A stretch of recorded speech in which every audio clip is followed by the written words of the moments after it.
కేసీఆర్ గారు ఎప్పుడు మాట చెప్తూ ఉంటారు 1924 నుంచి 79 దాకా తెలుగుదేశం పార్టీ బ్రహ్మాండంగా పనులు చేసినా ఏదో ప్రజలకు మార్పు రావాలని ఆలోచనతో 89 కాంగ్రెస్ అధికారం వచ్చిందట 89 నుంచి 94 వరకు వాళ్ళ అధికారం చూసి ప్రజలకన్నా తగ్గచ్చి 94లో వీళ్ళు ఇళ్ళలో కూర్చుంటే తెలుగుదేశం వాళ్ళు వీళ్ళని బయట కొట్టుకొచ్చి వేల మెజార్టీతో గెలిపించిన ప్రభుత్వాన్ని అలా అప్పచెప్పినట్లనే ఇప్పుడు కూడా 2 నెలల్లోనే ప్రజలకు తగ్గొస్తుంది తెలంగాణలో 2 నెలల్లోనే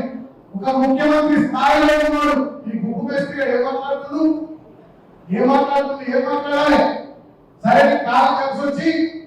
నీ అదృష్టమో మా తెలంగాణ ప్రజల దురదృష్టమో ముఖ్యమంత్రి కూర్చున్నావు గతంలో చిల్లరగా లెక్క పోటీగా లెక్క అరవగా లెక్క మాట్లాడిన నువ్వు ఇవాళ నువ్వు కూర్చున్న స్థాయి నీ పదవి బట్టి దానికి విలువలు బట్టి పద్ధతిగా మాట్లాడాలి ఉద్యమ నాయకులు ప్రాణాన్ని పనక పెట్టి తెలంగాణ తెచ్చే నాయకులు 10 సంవత్సరాలు తెచ్చే తెలంగాణ బ్రహ్మాండంగా అర్థం చేసిన నాయకుడు కేసీఆర్ గారిని పట్టుకొని రంగాన్ని మాట్లాడుతున్న మీరు రంగాలు హౌలీ గారు భాగం గారు దేటి గారు రేవంత్ రెడ్డి గారు ఈ చెత్తల కొడుకులు ఈ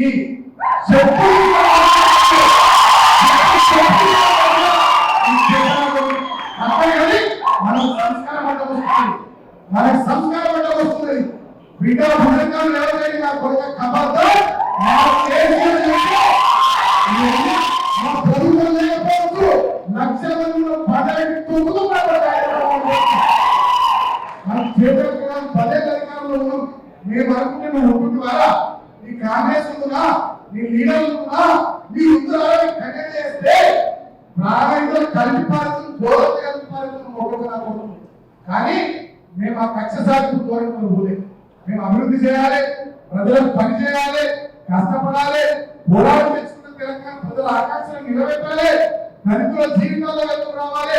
రైతుల మొక్క మీద చిరునవ్వు రావాలి కృష్ణా గోదావరి గలగాలు తెలంగాణ బీడుపులో మళ్ళాలే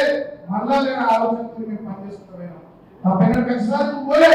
మేమే కక్ష సాధింపు పోతే ఆ యూట్యూబర్ మళ్ళీ ఉందా ఈ రేవంత్ గారు ఉందా ఇంకా కొంతమంది చర్చల ముందులో ఒక మాయకు